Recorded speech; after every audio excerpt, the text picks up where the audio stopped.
లక్ష్మీనాథ్ గారు, మీకు అన్న జగన్మోహన్ రెడ్డి గారికి, ప్యానల్లో జాయిన్ అవబోయే కృష్ణవేణి గారికి, ఏఎన్ఎన్ ప్రేక్షకులు గుడ్ ఆఫ్టర్నూన్ అండి.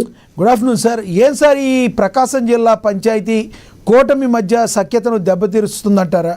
ఇది దామచర్ల జనార్దన్ అండ్ బాలినేని మధ్య వారిని ఏ రకంగా చూస్తారు? వాళ్ళ పర్సనల్గా చూస్తారా? పార్టీకి ఏమైనా ఆపాదించే ప్రమాదం ఉందంటారా? ఏం చెప్తారు?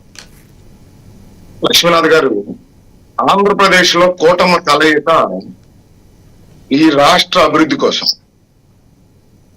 పవన్ కళ్యాణ్ గారు, చంద్రబాబు నాయుడు గారు, బీజేపీ ఆ రోజు ఈ రాష్ట్రంలో జరుగుతున్న విధ్వంసకర పరిపాలనని ఈ రాష్ట్రం నుండి పారదోలేదానికి, ఆంధ్రప్రదేశ్ రాష్ట్రానికి అభివృద్ధితో సంక్షేమంతో కూడిన పరిపాలన అందించేదానికి ఆ రోజు ఈ రాష్ట్రంలో ఉన్న 3 పార్టీలు ఒక కూటమిగా కలిసి ఎలక్షన్కి వెళ్ళడం జరిగింది. 2024 సార్వత్రిక ఎన్నికలు. ఆంధ్రప్రదేశ్ ప్రజలు వైఎస్ఆర్సీపీ లాంటి విధ్వంసకర పార్టీని ఈ రాష్ట్రానికి అవసరం లేదని చెప్పి కూటమిని ఆశీర్వదించారు. 2024 సార్వత్రిక ఎన్నికల్లో ఈ రాష్ట్రంలో కూటమి ప్రభంజన విజయం సాధించింది. సాధించిన తర్వాత ఏదైతే 2024 సార్వత్రిక ఎన్నికల్లో ఈ రాష్ట్ర ప్రజలకి కూటమిగా మేము మాట ఇచ్చామో, అభివృద్ధి, సంక్షేమం, ఉద్యోగ కల్పన, ఈ దిశగా ఈ 2 సంవత్సరాల పరిపాలనా సమయంలో నారా చంద్రబాబు నాయుడు గారు కానీ, గౌరవ డిప్యూటీ సీఎం పవన్ కళ్యాణ్ గారు కానీ, నారా లోకేష్ గారు కానీ, బీజేపీ కానీ కేంద్ర సహాయ సహకారాలతో ఈ రాష్ట్రంలో అభివృద్ధి, సంక్షేమం, ఉద్యోగ కల్పన యావత్ భారతదేశం ఆంధ్రప్రదేశ్ వైపు చూసే విధంగా ఈ రాష్ట్రంలో కూటమి పరిపాలన కొనసాగుతా ఉంది. 175 నియోజకవర్గాలు, 3 పార్టీలు, ప్రతి పార్టీకి లక్షల సంఖ్యలో కార్యకర్తలు, వేల సంఖ్యలో సెకండ్ క్యాడర్, వందల సంఖ్యలో ఎమ్మెల్యే అభ్యర్థులు, ఎంపీ అభ్యర్థులు, మాజీ మంత్రులు, చైర్మన్లు. ఇంత పెద్ద కుటుంబంలో ఖచ్చితంగా చిన్న చిన్న సమస్యలు వస్తాయి లక్ష్మీనాథ్ గారు. వాటిని ఏ విధంగా సరిదిద్దుకుంటూ కూటమి ముందుకు వెళుతుంది? ఈ రాష్ట్రానికి 2024 సార్వత్రిక ఎన్నికల్లో ఈ రాష్ట్ర ప్రజలకు ఏదైతే మేము మాట ఇచ్చామో ఆ మాట నిలబెట్టుకునే దిశగా కూటమి పని చేస్తుంది అనేదే ఈ రాష్ట్ర ప్రజలకి కావాల్సిన అంశం. ఖచ్చితంగా మా కుటుంబంలో, కూటమి కుటుంబంలో చిన్న చిన్న తగాదాలు రాష్ట్ర వ్యాప్తంగా 175 నియోజకవర్గాల్లో అక్కడక్కడ జరుగుతూ ఉన్నాయి. ఖచ్చితంగా అది మాకు బాధాకరమైన అంశమే. ఒక కూటమి కుటుంబంగా అది మాకు బాధాకరమైన అంశమే. కూటమిలో ఉన్న తెలుగుదేశం కావచ్చు, జనసేన కావచ్చు, బీజేపీ కావచ్చు, ఆయా నియోజకవర్గాల్లో ఏదైనా సమస్యలు ఉంటే ఖచ్చితంగా అధినాయకత్వానికి దృష్టికి తీసుకొచ్చి మీ సమస్యల్ని సరిదిద్దుకోమని పదే పదే తెలుగుదేశం పార్టీ అధినాయకత్వం, జనసేన పార్టీ అధినాయకత్వం, బీజేపీ అధినాయకత్వం చెబుతూనే ఉన్నారు. కానీ కొన్ని నియోజకవర్గాల్లో ఎందుకు ఈ సమస్యలు వస్తా ఉన్నాయంటే లక్ష్మీనాథ్ గారు, గతంలో మీరు ఎత్తుకున్న అంశమే ఒంగోలు. దామచర్ల జనార్దన్ గారు, బాలినేని శ్రీనివాసరెడ్డి గారు ఒక 20 ఏళ్లుగా రాజకీయ ప్రత్యర్థులు. దాని మూలాన ఇద్దరు ఈరోజు కూటమిలో ఉండటం వల్ల ఖచ్చితంగా వాళ్ళ ఈగో క్లాషెస్ బయట పడుతూనే ఉన్నాయి. అది కూటమికి ఇబ్బందికరమైన అంశమే, అది మేము కూడా ఏకీభవిస్తా ఉన్నాం. కానీ కూటమిలో ఉన్న పార్టీలుగా Telugu Desam party, Janasena party, BJP కానీ కూటమిగా మేము ఒక లేఖ రిలీజ్ చేయడం జరిగింది. 3 పార్టీలకు సంబంధించిన నాయకులు ఎవరైనా సోషల్ మీడియా వేదికగా కానీ, ఎలక్ట్రానిక్ మాధ్యమాల్లో కానీ కూటమికి సంబంధించిన పార్టీల మధ్య ఏదైనా వైరుధ్యాలు ఉంటే అది బహిర్గతం పెట్టవద్దు, అది అధినాయకత్వానికి తెలియజేయండి. అధినాయకత్వం ఆ సమస్యల్ని సరిచేస్తుందని చెప్పి కూటమిగా ఒక లేఖ బహిరంగంగానే ఒక 15 రోజుల క్రితం రిలీజ్ చేయడం జరిగింది లక్ష్మీనాథ్ గారు. ఈ తర్వాత జరుగుతున్న అంశాలు ఒంగోలులో. ఇక్కడ నేను మీకు కోట్ చేయడం జరిగింది. ఒక 20 సంవత్సరాలుగా వీళ్ళిద్దరూ రాజకీయ ప్రత్యర్థులు. వాళ్ళిద్దరి మధ్య చిన్న చిన్న విభేదాలు ఉన్నాయి. ఆ విభేదాలు కూటమికి ఇబ్బందికరమైన అంశాలే. వీళ్ళు బహిర్గతం చేయకూడదు, దాన్ని నేను కూడా ఖండిస్తా ఉన్నా. కూటమిలో ఉన్న అయితే నాయకులుగా అయితే అజయ్ గారు, ఇక్కడ ఏదైతే మీ కూటమి నేతల మధ్య ఉన్న ప్రాబ్లంని ఒక పార్టీకి సంబంధించిన బాలినేని శ్రీనివాసరెడ్డి గారు లాంటి వాళ్ళు రావడం అనేది 100% ఇది కరెక్ట్ కాదని టీడీపీ నేతలు డైరెక్ట్గా మాట్లాడటాన్ని ఎలా చూస్తారు?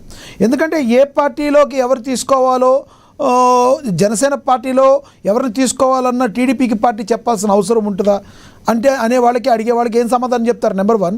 నెంబర్ 2, మీ దానిలో ఉన్న పంచాయతీకి వైసీపీకి సంబంధం ఏంటి? వైసీపీ కావాలని చేస్తుందని కొంతమంది టీడీపీ నేతలు కూడా మాట్లాడటాన్ని మీరు కూడా గమనించుంటారు. ఏమంటారు మీరు దాని గురించి? లక్ష్మీనారాయణ గారు, మీరు చెప్పిన ఈ 2 అంశాలు నేను తీవ్రంగా ఖండిస్తా ఉన్నా. బాలినేని శ్రీనివాసరెడ్డి గారిని తీసుకోవాలా తీసుకోకూడదా అనే అంశం యావత్ రాష్ట్రంలో ఉన్న తెలుగుదేశం పార్టీ అధినాయకత్వం ఎక్కడా వ్యతిరేకించలేదు. మీ దగ్గర సాక్ష్యాలంటూ చూపించాలి. 2వ అంశం మాట్లాడుతా ఉన్నా, ఏదైతే ఇవాళ మేము వైసీపీ మీద నెడతా ఉన్నాం, మా కుటుంబంలో జరుగుతున్న చిన్న చిన్న అంశాలను మేము సరిదిద్దుకోలేక వైసీపీ మీద నెడతా ఉన్నాం అంశాన్ని కూడా నేను తీవ్రంగా ఖండిస్తా ఉన్నా. ఇది మా కుటుంబంలో జరుగుతున్న చిన్న చిన్న ఇబ్బందులు, వాటిని మేము సరి చేసుకుంటాం. కానీ మేము ఏం మాట్లాడుతూ ఉన్నామంటే, కూటమి విడిపోతేనే వైఎస్ఆర్సీపీ రాష్ట్రంలో బతుకు సాగిస్తా ఉంది, దానికోసం వైఎస్ఆర్సీపీ ప్రయత్నం చేస్తా ఉంది. చిన్న చిన్న అంశాలను కూడా ఏదో ఒక విధంగా జనసేన తెలుగుదేశం పార్టీ కార్యకర్తల మధ్య విద్వేషాలు రెచ్చగొట్టేదానికి వైఎస్ఆర్సీపీ సోషల్ మీడియా పని చేస్తా ఉంది. అది నేను ఘంటాపదంగా చెప్తా ఉన్నాను మీ ఛానల్ ద్వారా యావత్ రాష్ట్ర ప్రజలకి. నేను ఈరోజు సూటిగా అడుగుతా ఉన్నా లక్ష్మీనాథ్ గారు, బాలినేని శ్రీనివాసరెడ్డి గారు రాకని ఏ రాష్ట్ర నాయకత్వం తెలుగుదేశం పార్టీలో వ్యతిరేకించింది? మీ కింద నేను కోట్ చేశా, ఒంగోలు నియోజకవర్గంలో 20 సంవత్సరాలుగా దామచర్ల జనార్దన్ గారు, బాలినేని శ్రీనివాసరెడ్డి గారు రాజకీయ ప్రత్యర్థులు. వాళ్ళిద్దరి మధ్య ఉన్న చిన్న చిన్న డిస్టర్బెన్సెస్ ని యావత్ రాష్ట్రానికో కూటమికో దయచేసి మీలాంటి సీనియర్ జర్నలిస్టులు గానీ ఈ రాష్ట్రంలో ఉన్న కూటమి నాయకులు దయచేసి దాన్ని ఆపాదించుకొని, అజయ్ గారు, రాజకీయ ఈ రాష్ట్రంలో సుపరిపాలన జరుగుతా ఉన్న క్రమంలో కూటమిలో విభేదాలు సృష్టించేదానికి ఎవరు దయచేసి ప్రయత్నాలు చేయవద్దని చెప్పి మీ ద్వారా, మీ ఛానల్ ద్వారా యావత్ రాష్ట్రంలో ఉన్న కూటమి నాయకుల్ని నేను రిక్వెస్ట్ చేస్తా ఉన్నా. ఎస్ సార్, రాజకీయ ప్రత్యర్థులు గతంలో నుంచి అని ఎప్పటి నుంచో అని జనార్దన్ గారు అంటే మీ దానిలో ఉన్నారు. గత వైసీపీ నుంచి వచ్చిన బాలినేని శ్రీనివాసరెడ్డి గారిని తీసుకుంటే రేపొద్దున ఏమవుతుందో అని జనసేన అగ్రనాయకత్వానికి 100% తెలిసి ఉండాలి. ముందుగా ఎందుకు బయాటంగా వాళ్ళు విమర్శించుకునేంత బయటకు వచ్చి పార్టీకి చెడ్డ పేరు వచ్చేటంతగా ఎందుకు రేంజ్లో పెడుతున్నారు?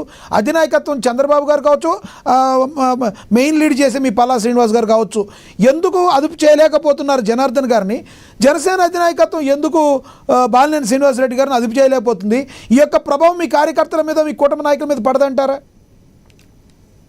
మీరు మాట్లాడిన 2 అంశాలు, దామచర్ల జనార్దన్ గారిని తెలుగుదేశం పార్టీ కంట్రోల్ చేయలేకపోతా ఉంది, బాలినేని శ్రీనివాసరెడ్డి గారిని జనసేన పార్టీ కంట్రోల్ చేయలేకపోతా ఉంది. 2 అంశాలు నేను తీవ్రంగా ఖండిస్తూ,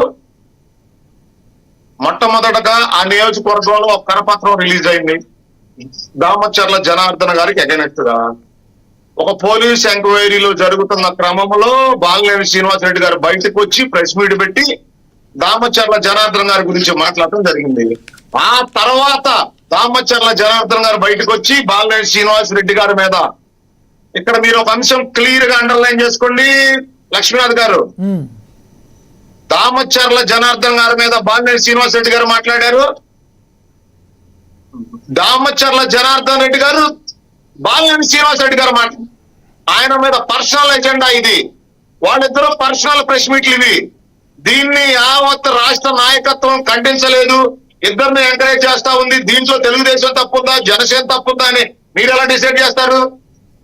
ఈ రోజు వాళ్ళిద్దరిని కీలకమైన స్థానాల్లో ఉన్నారు. ఒకళ్ళు ఆ నియోజకవర్గ ఎమ్మెల్యే, జనసేన పార్టీలో కీలకమైన స్థానంలో బాలినేని శ్రీనివాసరెడ్డి గారు ఉన్నారు. వాళ్ళిద్దరిని అధినాయకత్వం అదుపు చేసింది. ఇంకెక్కడ బహిర్గతంగా ప్రెస్ మీట్లు పెట్టద్దు. మీకు ఏదైనా పర్సనల్ గా నియోజకవర్గాల్లో ఇబ్బందులు ఉంటే అధినాయకత్వానికి తెలియజేయండి, అధినాయకత్వం చూసుకుంటుందని 2 పార్టీలు బహిర్గతంగానే వాళ్ళిద్దరికి ఇన్ఫర్మేషన్ పంపించడం జరిగింది. నిన్న జనసేన పార్టీ ఆఫీస్ నుంచి కూడా ఒక లేఖ రిలీజ్